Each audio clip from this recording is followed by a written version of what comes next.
episode 11 of the Under 1 Million podcast, the podcast based off of the Deserving playlist series on Spotify.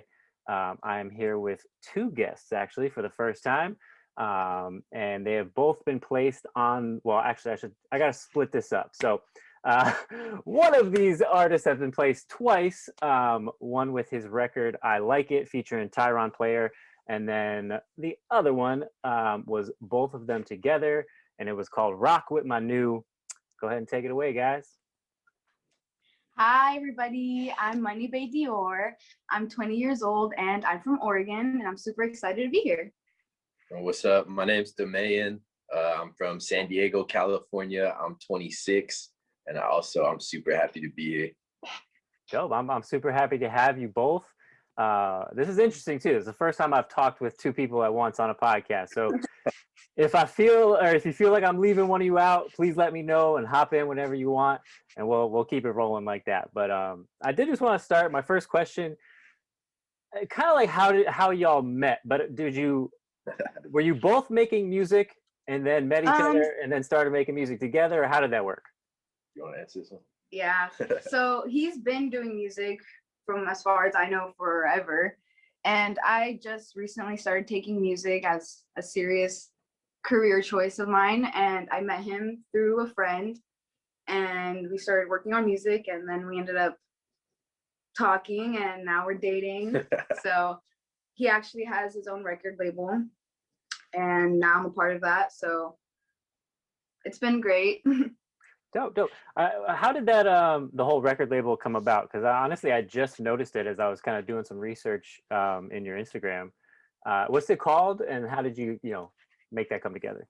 So the label is RTP, which stands for Reach the Plan, and that was kind of just the stoned idea that I had a couple years ago with my brother, just thinking about deep stuff and like the plan and just life in general. And we were like, bro, RTP, that sounds so sick, and nobody has a Reach the Plan. Like, that's not a thing. And I really wanted to do I wanted to create a label where it was super independent, and we're not, waiting around for anyone else to do anything for us. We're just super self-sufficient. We do everything on our own.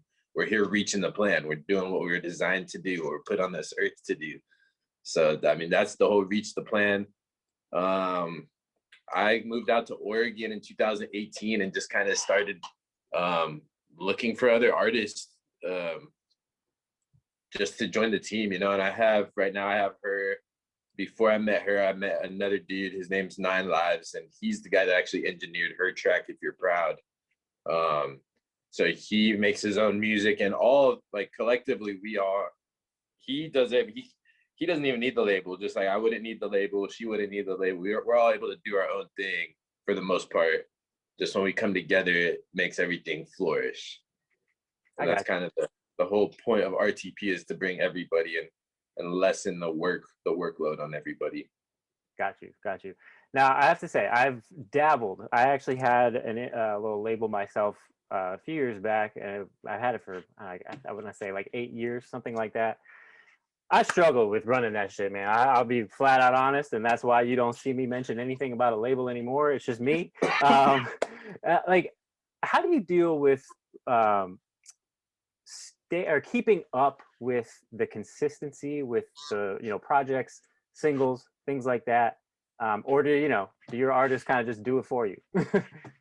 Yeah, I think it was a lot harder when I was by myself, and it was just me, because I was finding it hard to keep up with that consistency that I wanted. And now having other artists, it's more like, okay, RTP is gonna drop everything something every week. So now I can drop something one week, then she's gonna drop something the next week, and my other artist will drop something the next week. And it's just easier that way. So we're still being consistent. I'm still gonna help promote their art when they drop something on a Friday that I'm not dropping. I'll still be promoting my art as well. But it just keeps the consistency rolling. So it seems like, man, this artist has always got something they're promoting, even though it's not always hers or it's not always mine. I'm still always promoting something for my team. So it seems like I'm being more consistent than I actually am. Got you. Yeah, I can definitely see that helping. I have to ask you, MoneyBae, do you find it difficult have well, and again, I don't know how it works behind the scenes, but do you find it difficult having somebody maybe giving you some direction sometime that you're also in a relationship with? Yes. Dating a rapper and being a rapper is it's not hard. I wouldn't say hard. You just have to have a different like perception of things, you know. Sometimes even when it comes to his music, he'll write a bar and I'm like, who are you talking about? Or who, like, what does that even mean? But it sometimes has nothing to do with me. It just, you know, it's our image or whatever, you know. But when it comes to like what he as a producer for me, to be completely honest, he's the very first producer I've worked with. He helped me come up with my name. Like, he actually has molded me in the majority, you know, like he's helped me become who I am now. So, but yeah, dating a rapper is hard at the same time. It's a lot of fun, but it's like two different personas sometimes, two different lives. That's a very good point you bring up, and I trust me, I feel you. Like my girlfriend, sometimes she comes out of left field, like, "What the fuck was that bar about? What is this record about?" Yeah. You know what I mean? So I feel you on that. Yeah. But that's kind of how it is. You know what I mean? Being artists, you gotta lay it out all on the line and not hold anything back. So I feel you on that. But do you guys find it hard to like separate your relationship from your music life sometimes, or are you guys always talking about music? I think she does. I don't think I have a hard time doing that. What? Separating our like being in the studio and being. Yeah, I think I do have a hard time separating our relationship with the music. I mean, there's been times in the studio where his friends are over and we're all like recording a track, and all of a sudden I'm like in a mood because of something that he said. You know, it's like, but I'm trying. I'm learning to just be more, you know, like head in the game type thing. So. Right. I can appreciate that. I think that's dope that, you know, you can recognize that sometimes it can be a problem. And I think that's kind of the hardest thing about just being human is like separating what actually matters from, you know, business stuff. And, Yeah. you know, I can definitely see how that'd be difficult. And I've never been in that situation particularly, but, you know, I've had girlfriends in the studio before and it never really seemed to go well. So that's where that question came from. Yeah. How have you guys been doing through all this COVID shit? I always got to ask every artist because it's different for every state. So I mean, we met right in the middle of COVID, so it was kind of like it was just, I don't know, it's just kind of a norm, kind of. It's not the only strain it puts on us is relationship wise. We can't really go out. Other than that, we're pretty much in the studio every day making music because of it. So yeah, I mean, when initially COVID started, I think that's where I found myself. Maybe because I had some more time to be home and with myself, but that's when I really started taking music serious and focusing on the art of it and how to get started, how to get the tools, who to hang out with, like where to spend my time. so you being kind of, you know, relatively fresh in the music game, what have you found to be the most difficult aspect of being an artist? I think the most hardest thing about being an artist is probably consistently putting out work. I mean, I put out Rock with My New and I was excited about that, but as soon as it dropped, I was like, crap, now I gotta make some more songs that are like better or good, or, you know, like, and sometimes it's. And that was your first song. And that was my very first song out officially as MoneyBae. So, but I think the hardest part is sometimes finding the inspiration, the concept, the motivation of the song, because you can't just come up with, you know, I don't know. Being a rapper, you have to really know what to say sometimes, say the right things, or just think about it a little bit. Now I can see that looking back, you know, when I first started making music, that was definitely it. Like it's the content that seems to be the most difficult. Where do you seem to draw, you know, your inspiration from, either artist wise or, you know, whatever?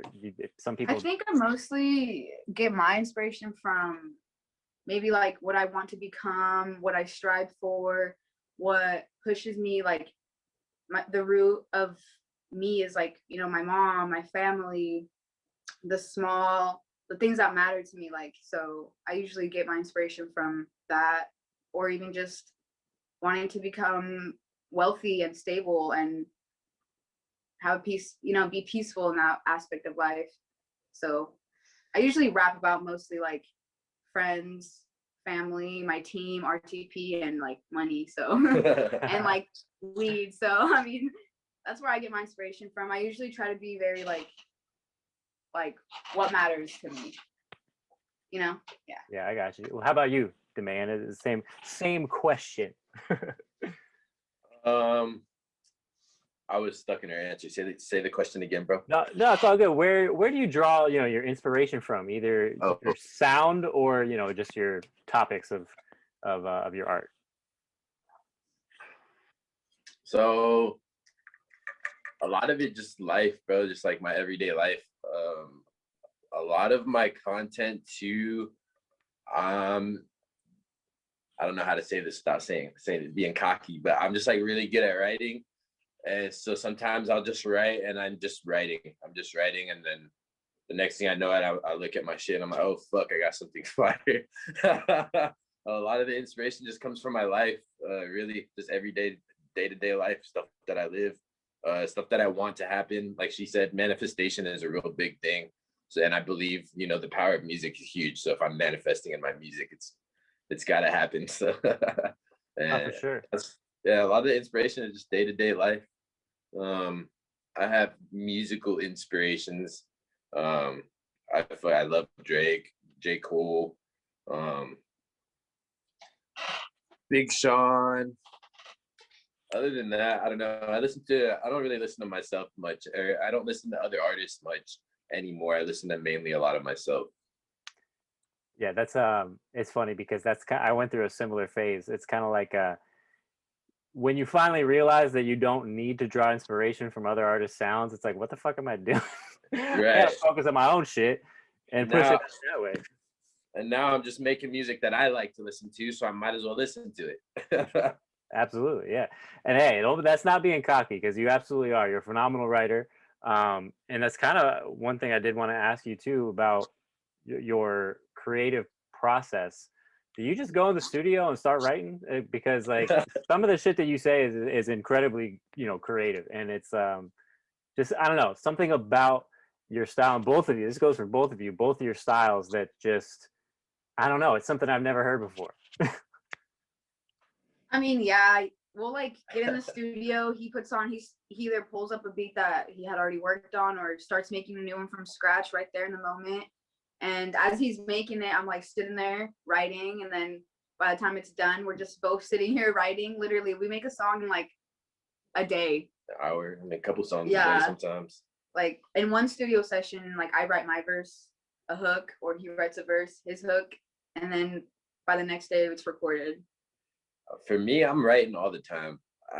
My brain don't shut off. I'll be in the car driving and I'll think of a bar and I'll be like, hey, I need you to type this out for me, or I'm fucking typing it out myself or something. I'll be in the shower, fucking voice recorder. Anywhere, bro. Voice recorder is the best for when you're driving. Yeah. Actually, on the iPhone, the voice memos. Yeah, the voice memos. I have a couple of those with some bars. Dude, my notes are just fucking thousands and thousands of notes, and I'm always writing. I don't know, to no beat, to a beat, to a song. I'm always just writing, and then anytime I'm in my studio, I'm fucking making beats and then writing to the beats. So, do you find that difficult to write like not to a beat and then fit it to an instrumental? Because for some reason, I find that extremely difficult. I don't know. I can't, like, I need a beat playing. I gotta have it. That's kind of how I am. I'm usually like, send me beats. I bug him about beats consistently, and he's like, go find a YouTube beat, write to it, and then come back in my studio, we'll get a beat to it. And that's just so hard for me. I'm like, I need that one beat that I'm gonna be writing to, you know, so I can get every pocket in, like stuff like that. But nah, I don't find it hard because I make the beats. So like, that's why I'd say, like, you go, I can go sit there and write a verse, then I'll be in here rapping the verse while I'm making the beat, so the beat fits around the verse. And that's why I tell her, go write on a YouTube beat and then come back to me with the verse. rap me the verse, and then I'll make a beat around that verse. And so I don't find it hard at all. That's dope. Yeah, I can see that as being a producer. I mean, you can just create the beat around whatever you want. Right, exactly. And hey, if I already got a beat I made and it doesn't work with my bars, I'll just change it, right? That's Yeah, I do that all the time too. You know, honestly, I've always been super jealous of producers. I've tried, man. I've tried to the death of me. It's just something I can't do. I just can't do it, man. I don't have it. I'm like, bro, I wish I was you. I've been doing both for a long time. I've been writing and producing since I was 14, and I was making music before that. So I was real young. I started using Pro Tools at 14 in high school. And then I was already writing like real deep poetry, started getting into hip hop, realized it's just combining the two. So I was like, all right, here we go. Do you still use Pro Tools to this day? Do you still use it? No, I actually use Reaper. Okay. Yeah. I haven't had any experience with Reaper, but I don't know what I'm talking about. I'm not even going to ask you questions about that. So I don't even know why I brought it up. I was just curious. But I got to ask about Oregon, man, because like, I'm not gonna lie. When I hear Oregon, like, I don't think about hip hop. Like that's not at all what I think. Yeah. So what's the neither scene did the like people in Oregon. The people in Oregon don't think about hip hop either. I didn't think so. Collectively, I know every single artist out here, and there's probably I can count them on my hand. What's up until you get to Portland. Portland's got a okay, Portland is mostly where people go for the music. Here in Oregon, where we're in Southern Oregon. That's up in Northern Oregon. Hey man, Dame Dollar's running the game out there. There's not much out here in Southern Oregon. It's a very quiet. It's real country. Do you find it harder to be in a kind of an isolated area like that as artists? Coming from the city, I don't. Especially because of COVID right now, everything's on the internet. So like I moved out here to get isolation so I could hone down my sound before going back out to the city. And now because of COVID, I'm like, I don't really need to go back to the city. Everything's on the internet. This isn't going to stop anytime soon. So nothing's stopping us at this point. It's just promoting it on the internet, marketing properly, and that's it. Doing things people aren't doing on the internet. I think it's hard for me. I mean, I grew up here in there's a little town called Ashland, and I grew up there. I came over here to Central Point, and it's a very small place, and it's sometimes hard to get some support from people. Oh yeah. Just even because like they knew me before I put myself out there like this, they knew me before I was trying to become something. And some people they're like, oh, I mean, they're not even like, we went to high school, but we're not friends. So it's kind of hard to get some support in a small town where everyone just kind of grew up with you. But the internet definitely helps. The internet is a big tool. So I can't say that I grew up in a small town. However, I did grow up in the private school system, which can feel like a small town sometimes. And I went to a very, very small private school. And there was definitely a stigma against hip hop that, basically hip hop's the devil. You know what I'm saying? That type of bullshit. But do you get that a lot with, being in a small town? Is there that type of vibe to it? No, I don't think so. It's more just like people are really into it. Yeah. Well, that's a little bit better. That makes me feel better. I'm glad you don't have to go through that because that was bullshit. All right. These names. I got to ask you about the names. And I want to apologize to you, Damaen, because I absolutely hate getting names wrong. But I think you can admit there's some wild ass names out there now that just make no sense whatsoever. Yeah. Not saying yours is one. I just didn't know how to pronounce it. Too. Super used to it. So is that actually Sorry, is that actually your name? Is that your your birth name? Damaen's actually my birth given middle name. Okay. Yeah. Is there like a meaning? I don't think it has any meaning. It's my dad's middle name, and they gave it to me. So Gotcha. Sorry, go ahead, buddy. Oh, I used to call him Damian for like 3 weeks. The longest. Like 3 weeks, almost a whole I didn't month. even correct you. Yeah, I called him that for like a whole month straight. Didn't tell me anything. I felt kind of embarrassed, but yeah, it's normal. Were you actually together at that time? I don't think so. We were not together, but we had been hanging out like a lot, and I literally called him Damaen. I don't think I corrected her until we started dating, and I was like, "Yo, now that we're dating, you got to get my name right." I was gonna say that's good. You can't leave her hanging like that, man. Be dating. Nah. Oh man. But what about you, MoneyBae? How did you come up with? Well, I know you said he kind of helped you with the name, but well, yeah. So I mean, we were working in the studio. We had been hanging out, and I had I had just started like trying to do this, so I had put myself out on Instagram and on TikTok, but it was my real name. My real name is Briseda.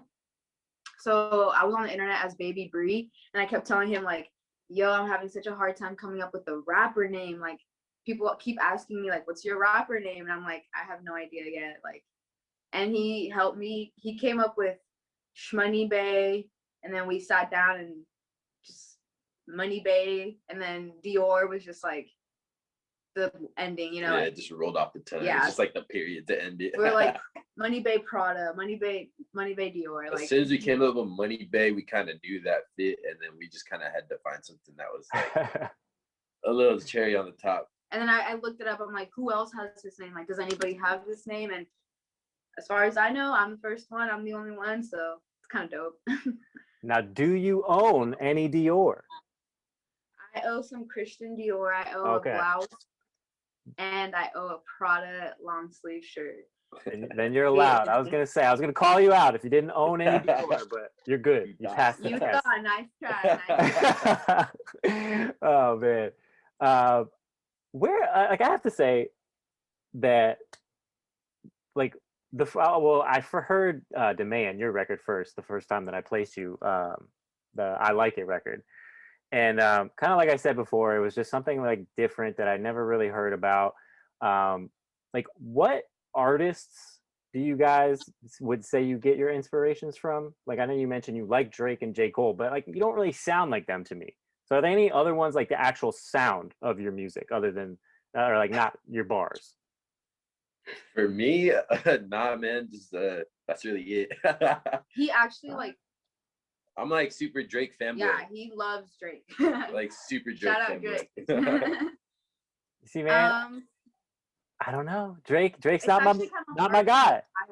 And she hates him. She don't like him. I don't hate Drake, okay? I don't like him too much. I don't think he's that great. His sound to me isn't like, yeah, I like that sound, to be completely honest. He has good music.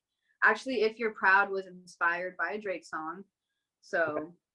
What song? But yeah, he actually does get inspiration from Drake. Yeah, I don't know. I pull inspiration from Drake all the time.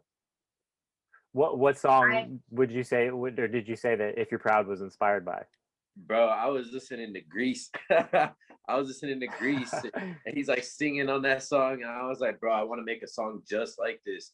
He wrote the song. And so I started writing the lyrics, and then as it went on, I was like, bro, this should be a singing song like a girl. So I asked her to sing it, and that's how that song was kind of born. That's dope. Here's another thing I'm jealous of you guys about, having someone else that, you know, if you write something that you don't really think would fit for yourself, and you can kind of pass it down the line. I've never really experienced that. I live in South Florida, and basically any artist you come across is closed off. They don't want to help. They don't want your help. They don't want to, collaborate. It's actually, I had a hard time like getting the tools to begin my rap journey, because I mean, I hit up people around town who were doing rap, and they were not available to help me. They were so, I feel like, kind of just greedy about it. And when I met him, he literally helped me. We sat there and he helped me write a verse. He helped me flow it. He helped me just help me with the song. And now every time we sit in the studio, we're kind of both sitting on one beat, helping each other, just little words, or even one word can inspire a whole bar. So we'll sit there and just like vibe with each other, and he'll say something and I'm like, ooh, I like how that sounds. Like, it's And just, it's not just me and her too. That's how we work with my other artists. yeah, too. everybody else who works here kind of. Anybody that comes in the studio, that's usually how we work. I'm super big on the knowledge thing, man. Like if I have knowledge and you show me interest in what I have knowledge on, I'm gonna share the knowledge with you because I want you to have this power too. It's fucking free, bro. Like everything I can do here, I've done for pretty much like little to no cost. And why can't you? All I have to do is show you how.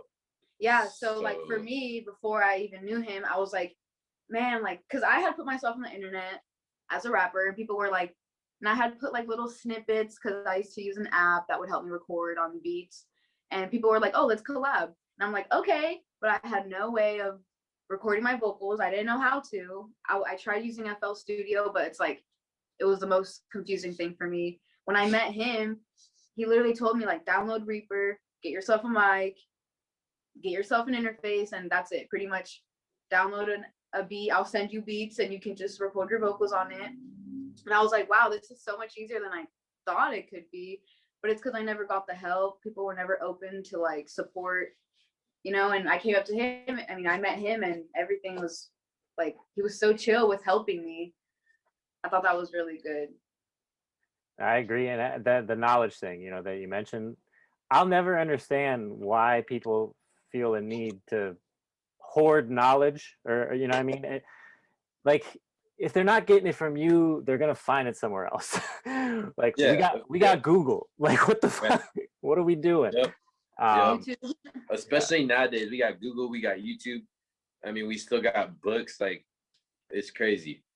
Yeah, it is. It's really unreal to me, and that's, you know, that's kind of the whole premise behind what I do. You know what I mean? Why I started the playlist, why I started this podcast, is that and I had to do it, you know, like this online and all this type of stuff because the people right around me, they just don't want to do it. They don't want to work. They either want it just handed to them or whatever, or Yep. you know, it's crazy. It's crazy. Yeah, you run into that too. I've ran into that with a few artists where you share the knowledge with them, and then they're like, "Okay, well, what am I supposed to do with this?" And it's just kind of like, "All right, well, see you, dude." Like, I tried helping you. I tried. I did my part. Yeah. If you literally don't go pick them up from their house, drive them to the studio and put a microphone in front of their face, they're not going to do it. Yeah. I feel you. I kind of shifting gears here, but your images, like your pictures, photos, and stuff that you guys place or you know, post on Instagram and all that type of stuff, super well done. And I think that you have an incredible vibe to your photography. Do you guys do that yourself, or do you work with a photographer? So that's one super good thing about Oregon is the local art scene, other than hip hop, is super flourishing. There's a lot of photographers out here, a lot of models, a lot of just people ready to take pictures and loving to do these kinds of things at a local level. So we actually work with a couple people. I have a buddy, shout out Sean, at Sean Hale Art on Instagram, I think is what it is. He takes a lot of our pictures right now. I have another buddy, his name is Bert, at Blake Soto on Instagram, and he does a lot of our other pictures. They'll come in here and bring their lights, bring their cameras, fucking drive us out, do shoots, like the whole 9 yards. That's dope. I'm guessing obviously that's what they do for a living, or are they just kind of helping you guys out doing that? They just kind of do it just for fun for their Instagram pages, Okay. just like just promotion. That's just like a side thing. Yeah, exposure, experience. It's just art. They like to do art. They like finding different models and just seeing what they can do. Damn, but I gotta move out to Oregon. This is bullshit. This next question I'm gonna direct to you, Dior, since you're, you know, relatively fresh. I always like hearing from, you know, like brand new artists, like just starting making music, because first of all, it kind of helps me look back and maybe realize some mistakes that I may have made or whatnot, things of that nature. What's one thing right now that you would say you're working on the most in improving your music? I'm working right now. I think, like I said, probably like my lyrics and my cadence, because I definitely want to experience, like even just like not just rapping but singing, like what I even rapping and singing, mixing it together. I speak in Spanish. I'm fluent Okay. in Spanish, but for some reason when it comes to rapping or even writing like poems in Spanish, it's hard. So I'm also working on trying to get some music done in Spanish, because I feel like I actually started my first, like I recorded my first song ever in Spanish, but it was just like a little like thing that I did for fun, like trying it out, and it was in Spanish and it sounded pretty good. I just haven't sat down and like mastered, like fluently rapping it or something, but that's what I'm working on. My cadence, my flow, my lyrics, my range. Now, that'll be nice. I'll have to say, I'm a sucker for those Spanglish records. That Yeah. shit, man. Some of those records are so fire. I can't. Yeah, I don't know what the fuck you're saying, but it's super dope. sounds cool. Yeah. I don't know. I don't know why I got into like the Latin trap music a while back. We have a we have a festival down here called oh my god, I'm forgetting what it's called right now. I'm gonna be hung for this down here if I don't remember what this is called. Whatever, something with an 8. It's on 8th Street in Miami. I don't remember, but it's this huge, South American festival, and they just had all this trap music going on at this car shop, and I started listening to it, and now I just listen to it all the time, and I don't know why, and I don't know what they're Just saying. hypes you up. You know what I mean? But hey, that's the power of music, right? It's just it brings us together. What do you guys, do outside of music? What do you do out in Oregon in a day? If we're allowed to go outside, of course. Well, like for me, a regular day would be, I don't know. I actually just like going outside, and initially started taking pictures. Just my best friend would take pictures of me, and then I'd edit them on my phone, and then just post them on my Instagram. I do TikToks, so basically me and my friends just try to do footage and just have fun. Just social media stuff, like pretty much it. And then other than that, I just do some self-care stuff, some hanging out with my boyfriend. And so why, I gotta ask you, why did you have to say it like that? Like, I mean, I do TikToks. Why did you say it like that? Because I feel like there is, like, it's kind of, I don't know, people think TikTok is cringy, and I was a part of I used to think TikTok was cringy too, but I think I started doing TikTok when I went through some hard stuff in my life, and my friends were like hyping me up, trying to get me like started on my image, basically. So I started doing TikTok, just having fun on the internet. And I mean, I'm not gonna say I blew up, because I didn't. I have like under 1,000 followers, but it did help me with some stuff, like putting myself out on the internet, and people did interact with me, and people were liking and commenting and viewing my stuff and hyping me up. So then I started on Instagram, and I think the internet is the best way to expose yourself, like as an artist, as an influencer. So that's what I do. I feel you. As for me, I just go ahead. No, you're good. I want to hear yours too. I was just gonna say I don't really do much like how she does with the whole social media stuff, unless it's like really like business stuff. Outside of music, all I really do is play video games. Play like Call of Duty. I paint. He streams his video games. So Yeah, I stream. I try to be a streamer. Hey, anybody can be a streamer, man. If you're playing video games, yeah. Yeah, absolutely. Other than that, just play video games with my boys and out with my girl. I feel you. I don't really do much. Make music. Hey, I don't either, man. So that's why I was asking. I was trying to get some ideas for what I could do around here. I don't know. But what back to kind of what you were talking about with TikTok and social media, because that's always kind of been something I've found really difficult to separate. Was I don't want to say going outside of my character and using a tool on the internet that I can utilize for my music and business. But how do you make that decision of okay, I'm gonna put my time into using TikTok to try to promote my music? It is actually very hard. At the beginning, when I was doing TikTok more consistently, I had a lot of time on my hands. I mean, there was COVID. I wasn't working very much. I was hanging out with my friends all the time. And I was just, I don't know. After a while, though, it did become very hard. I don't post as much on TikTok anymore because, I mean, sometimes if you're feeling down, if I don't feel as confident with myself this day, or I have a bad day or something, I'm not going to want to put myself, like, I don't want to hold my phone up to my face and see myself on the camera, because you do have to put on a character, a persona when you're on the internet, when it comes to TikTok, at least, because there's niche, like there's little niches, and people kind of see your videos of because they like the concept. So like one of my videos that blew up on TikTok, I was dancing and I was having like super high energy, and I was kind of just bringing in like a lot of energy, and that video blew up. And if I consistently did videos where I was like hella hyped up, maybe I would have kept going, but there was days where I just wasn't feeling it. So it's hard to just consistently, it is hard. I don't know how people do it. It is a job. Even on Instagram, it is a job, you know? Oh yeah, Gotta yeah. interact with people, interact with your fans, like comments, just be on your phone, and it's hard sometimes.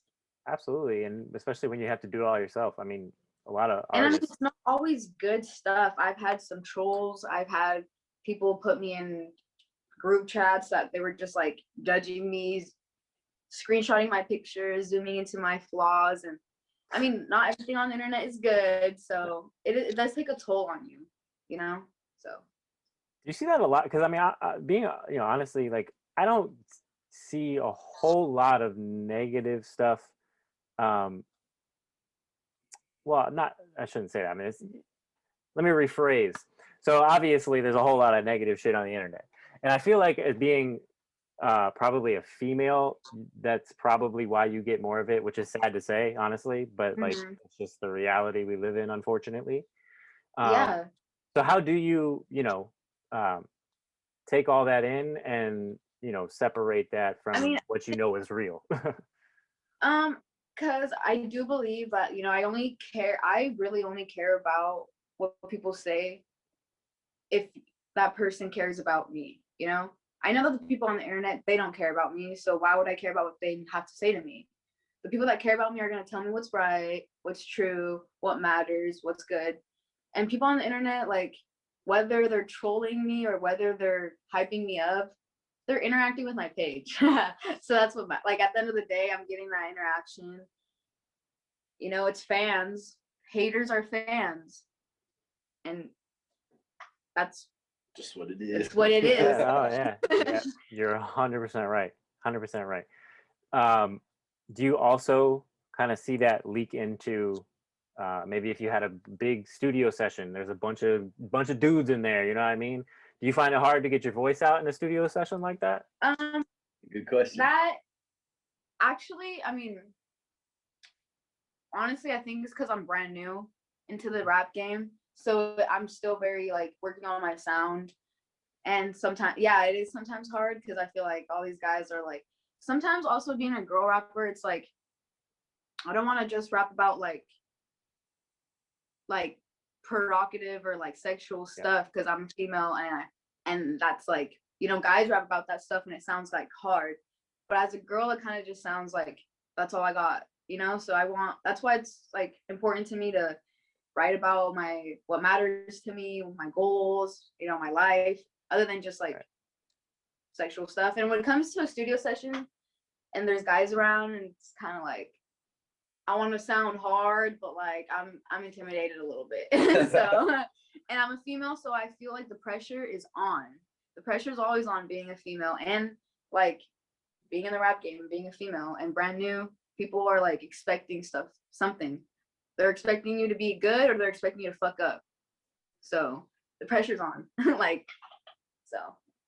Absolutely. There's definitely there's a big gap in hip hop still, between males and females, and you see it every day. The fact that you probably have a hard time finding, at least a male fan of hip hop put, you know, a female artist in their top 5 or their top 10 or whatever it is. Yeah. Even though we know there are plenty of female, you know, MCs that can do it just as good, if not better, than a lot of these guys in the top 5. Rhapsody being one of them.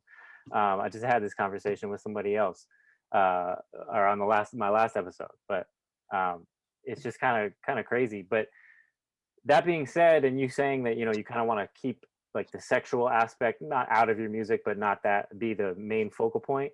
What do you think of artists like Cardi B and Meg Thee Stallion? That's also what I have a hard time when it comes to finding a female artist that I look up to or I want to be like them.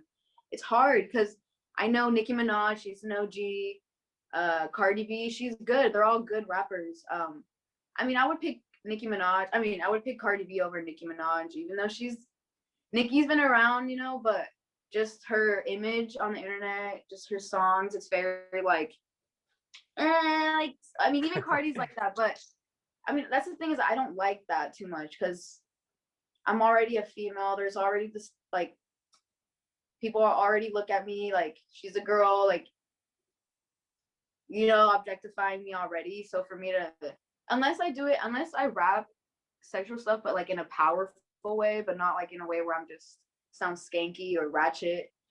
But yeah, it's hard for me to like find a good female artist that I'm like, she's hard. There is some girls out there, but I usually just listen to guy rappers, to be honest. How about you?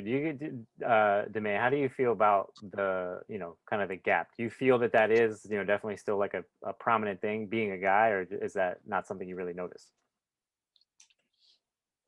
I think I don't pay attention as much.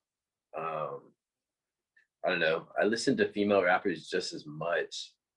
And I think, like she says, for her image, it's really like we're focused on not being so like sexual. And that's what like Cardi B and Nicki Minaj, that's their focal point, is like they're super sexual and doing all this and that. I mean, like a good rapper, Mulatto, yeah.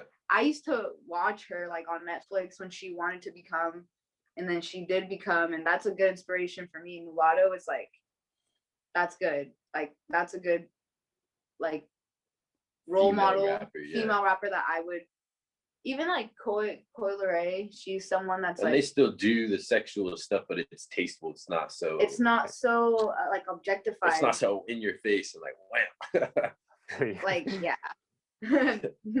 I honestly, I haven't listened to I don't know if I've heard a Mulatto song, to be honest. I hear her name all the time. But you saying that, I'm definitely have to look into her for sure. Do a deep dive into her catalog later. Did you guys always, you know, think that you would end up in music, or like when did you realize like, all right, music is it, like this is what I want to do? For me, music has, like I said, music has always been something that I've wanted to do, but like I think I just never really thought that I could find the tools for it.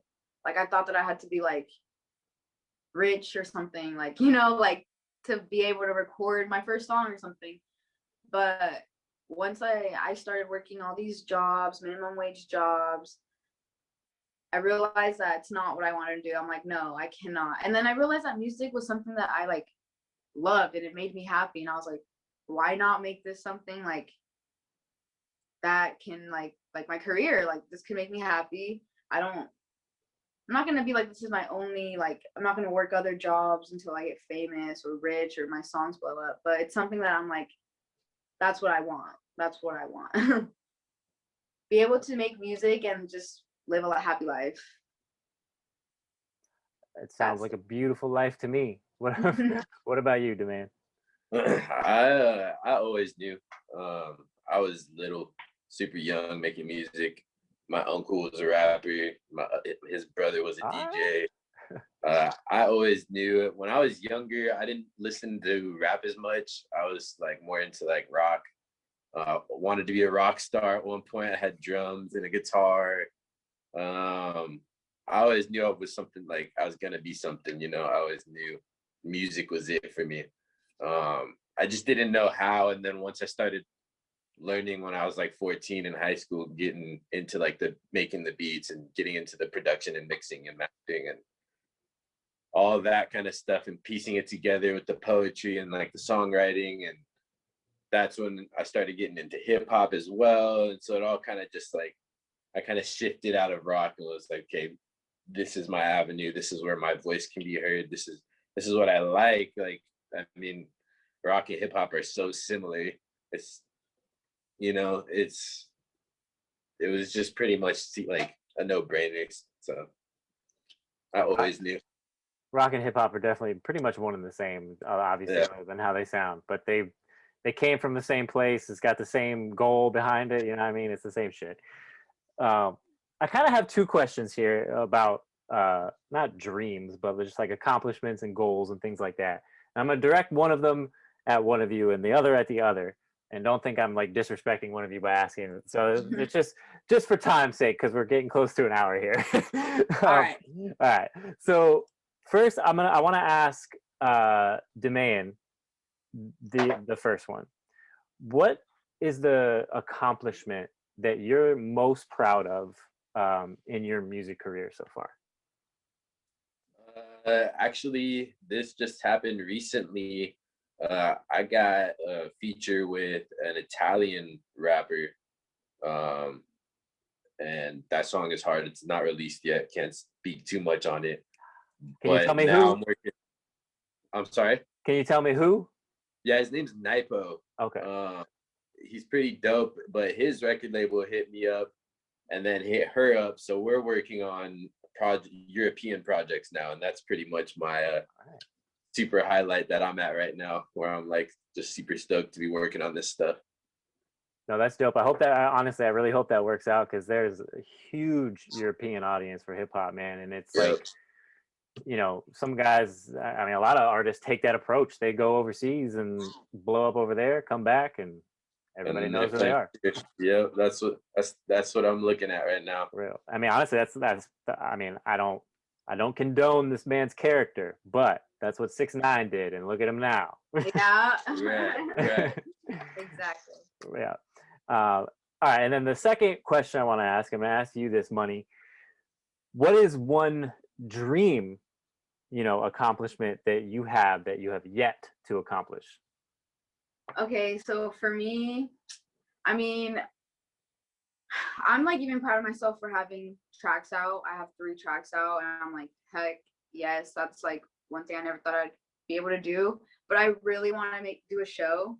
Like, I don't know when that's gonna happen. COVID's happening, but to do a show would be like one dream that I want to do. You know, like that I have. Yeah, having a show, having a concert, something like that. There's nothing like it. I can definitely understand why that's one of your dreams, because there really is nothing like it, that's for sure. How is that? Like, is it, well, not easy, but like, even before COVID, I know COVID kind of fucked up everything, but before COVID, was it hard to find shows out in Oregon, since you say there's not really a hip hop scene? I was doing shows in San Diego before I moved out here. And then I came out here to Southern Oregon, and in Portland, it's a little bit easier to find venues and do shows. Out here, I think there's like 2 different venues, and they do regularly do like local hip hop shows. And it's local. Sometimes it's local kids, like hip hop, like high school kids, or I don't. It's just super local. Got you. Is it kind of like not grown up yet, if I could say, if that makes sense? Because that's kind of the what I ran into a lot, you know, here, trying to go and do shows or certain, you know, venues that would have you. It was like, what are their setups, like 3 hours late and like all this crazy shit. It's like, how are we gonna do a show and not even start when you're supposed to start? That doesn't make any sense to me. It's not so much like that. It's just more so the one, the venues aren't in prime locations for like the audience we're seeking. 2, there's only 2 of them. And so it's that's the challenge really in itself, is there's only 2 of them, and they're not super reputable with the crowd that we're seeking. I got you. That's the best way to say it. No, I know what you mean. And honestly, you know, most of the places that I've done shows, even here.